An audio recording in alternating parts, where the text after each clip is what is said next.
Halo,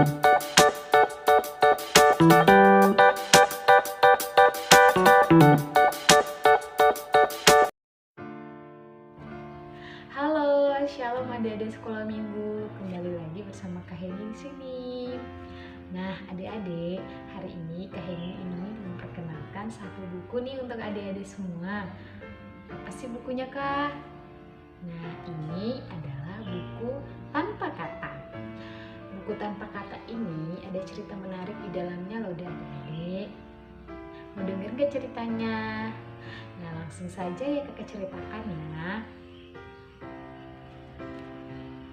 Adik-adik tahu ini warna apa? Ya benar, ini warna kuning. Warna kuning melambangkan surga. Surga adalah tempat tinggalnya Tuhan Yesus.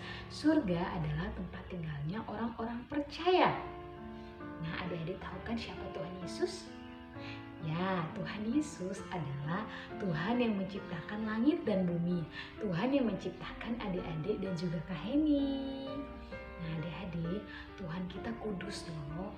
Kudus artinya tidak bercacat, tidak sama sekali berbuat dosa.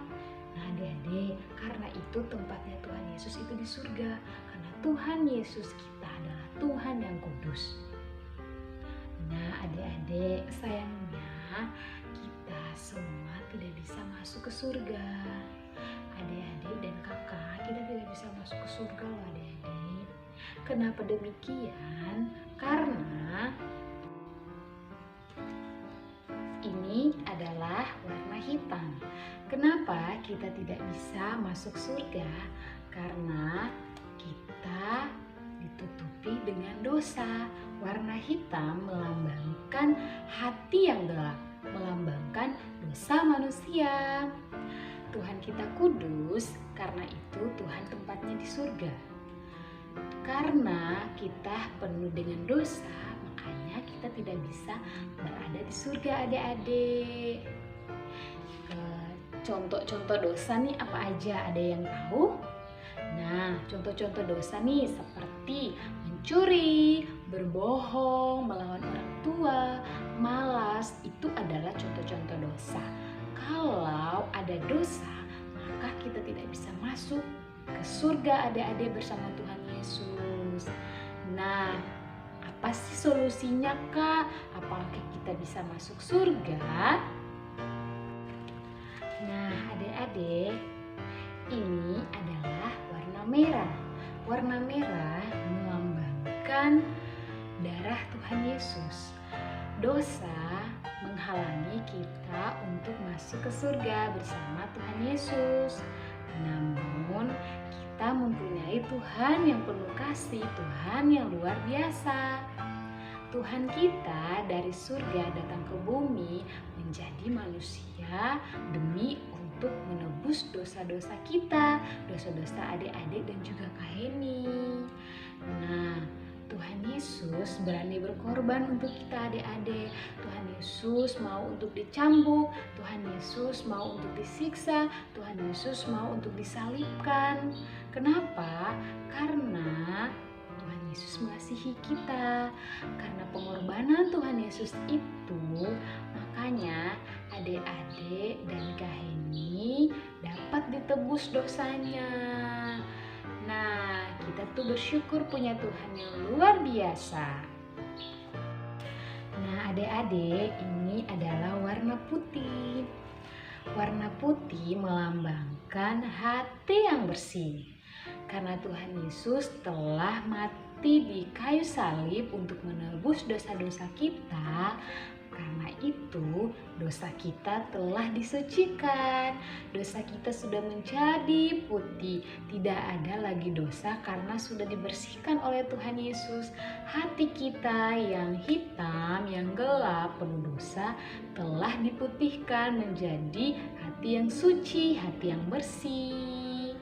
Nah, adik-adik, kita harus bersyukur karena kita punya Tuhan Yesus yang penuh kasih.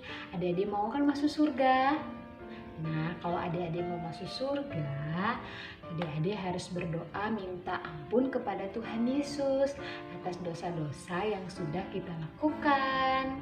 Kita harus mengucap syukur untuk pengorbanan Tuhan.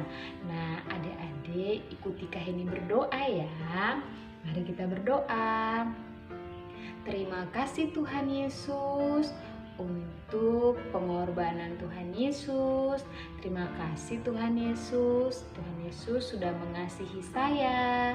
Tuhan Yesus, di saat ini saya membuka pintu hati saya untuk mengundang Tuhan Yesus masuk di hati saya. Tuhan, tinggallah dalam hidup saya, tuntunlah saya selalu. Terima kasih Tuhan Yesus, di dalam nama Tuhan Yesus saya berdoa. Amin. Hore! Kita sudah berdoa nih kepada Tuhan Yesus. Yohanes 1 ayat 12 mengatakan, semua orang yang menerimanya diberinya kuasa supaya menjadi anak-anak Allah, yaitu mereka yang percaya dalam namanya. Hore, selamat untuk adik-adik. Kita telah menjadi anak-anak Tuhan.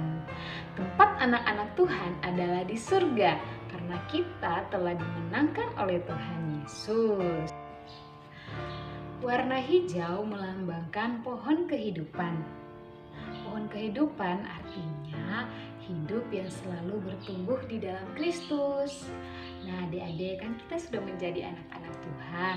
Berarti kita harus bertumbuh di dalam Tuhan. Tuhan mau kita menjadi anak-anak Tuhan yang taat kepada Tuhan, yang dengar-dengaran, yang selalu mengandalkan Tuhan Yesus. Nah, adik-adik, seperti apa sih hidup yang baik di hadapan Tuhan? Yang pertama, kita harus rajin membaca firman Tuhan. Yang kedua, kita harus rajin berdoa. Yang ketiga adalah kita harus rajin beribadah. Nah, adik-adik semua, kita tempatnya bersama dengan Yesus di surga karena kita telah ditebus Tuhan Yesus. Kita harus semakin bertumbuh di dalam Tuhan, harus dengar-dengaran kepada orang tua, harus rajin beribadah, tidak boleh malas-malas ya. Nah, adik-adik, hal penting yang lain adalah setelah adik-adik mendengarkan cerita ini, adik-adik harus ceritakan kepada teman-teman juga ya, kepada mama, kepada papa, kepada kakak di rumah, agar kita semua dapat masuk surga bersama Tuhan Yesus di sana. Nah, itu saja cerita yang kakak dapat bagikan dari buku tanpa kata ini. Tuhan Yesus memberkati kita semua. Amin. Sampai jumpa lagi.